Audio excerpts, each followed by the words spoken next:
to my comrade tree.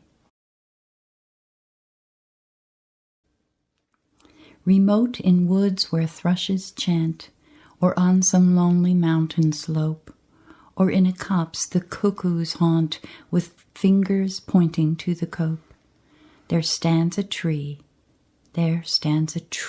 must fall before they bury me.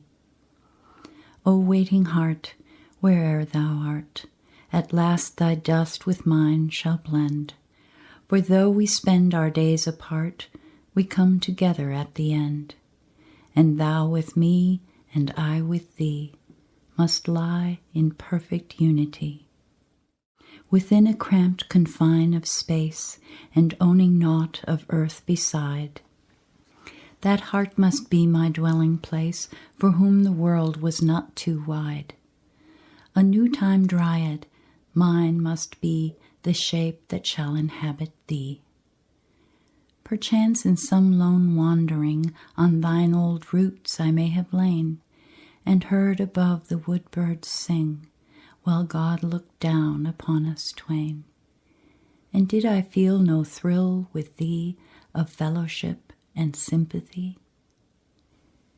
Is thy strong heart ne'er wearied out with standing 'neath the overfreight of boughs that compass thee about, with mass of green or white await?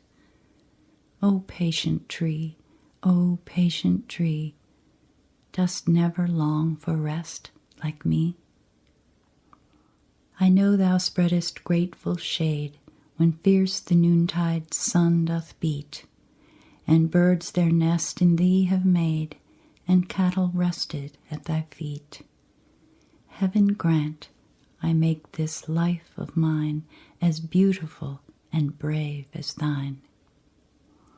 And when thy circling cloak is doffed, thou standest on the storm-swept sod, and liftest thy long arms aloft, in mute appealing to thy God.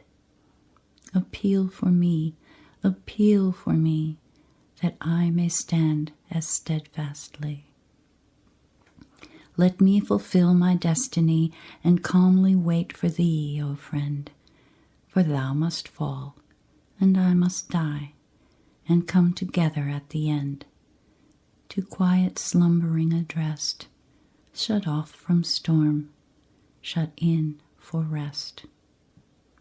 Thus lying in God's mighty hand, while his great purposes unfold, we'll feel, as was from chaos planned, his breath inform our formless mold, new shape for thee, new life for me, for both of vast eternity.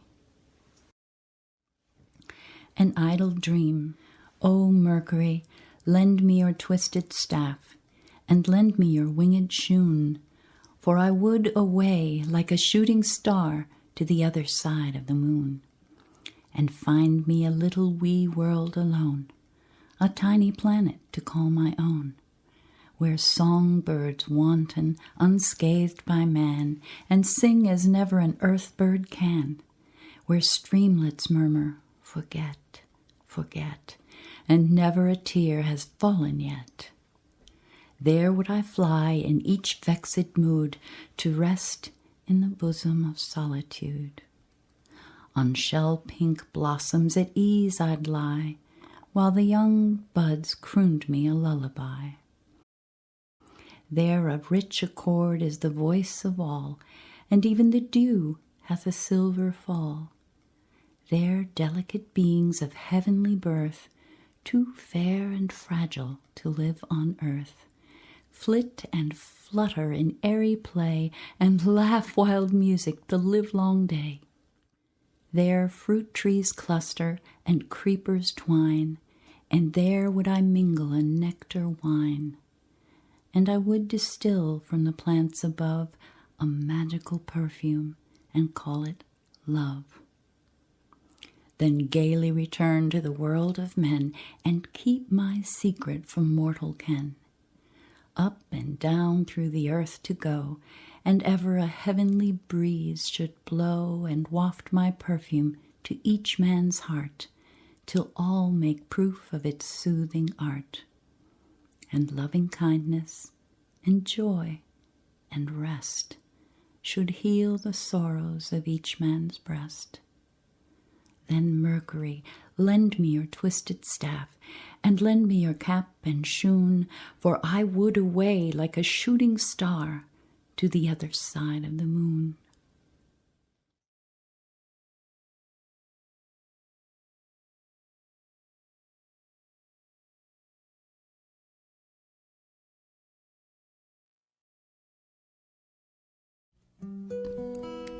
Last night, I lay alone in the darkening garden.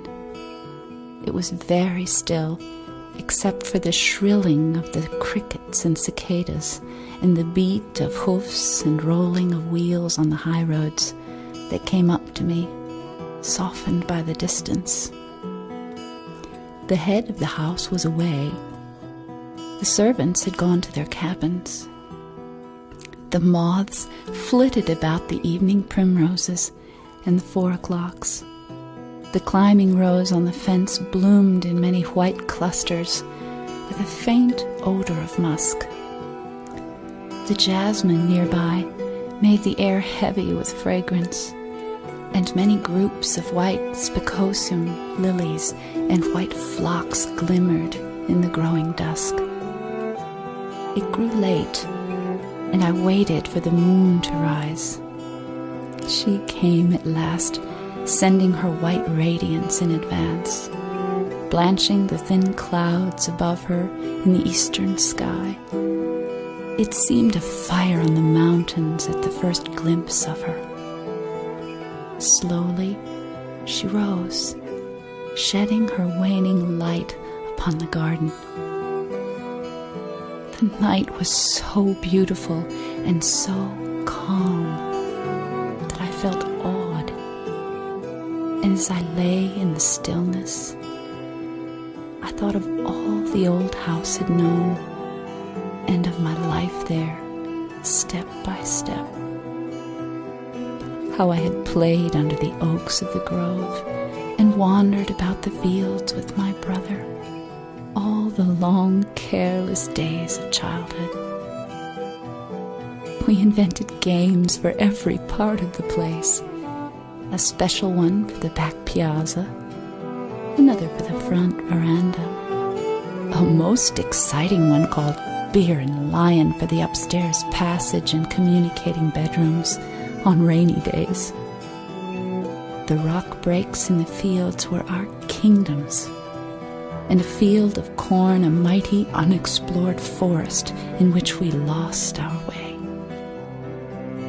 And then they all came back to me, all the dear faces that I had loved long since and lost a while. The garden was peopled with them, my friends of the long ago. They were all there, father, mother, sister, and radiant child, and many others, friends, playmates, teachers. They moved about softly with gentle steps, and they filled the circle of vacant chairs by the hammock left by the guests of the afternoon. I was not troubled nor afraid. The dim white figures came and went so tranquilly. They smiled at me so tenderly, and all their faces wore a look of pity and love.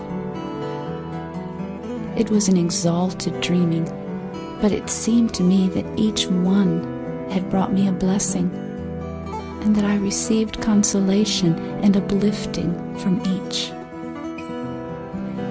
I thought of the broad charity, the warm-hearted generosity and unsullied honor of one, the beautiful helplessness and unselfishness of another, the brother's heroic spirit, the sister's nobility, and the joyous innocence of the child.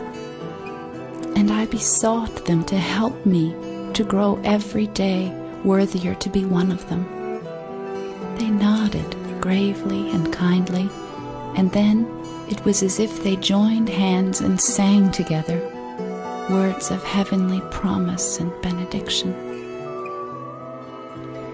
They faded slowly away, up, where the white clouds waited for them, and the pure voices sounded fainter and fainter, and I awakened from my reveries and went very slowly and softly into the house, and left the old garden to watch, in the moon's company, through the tranquilly summer night.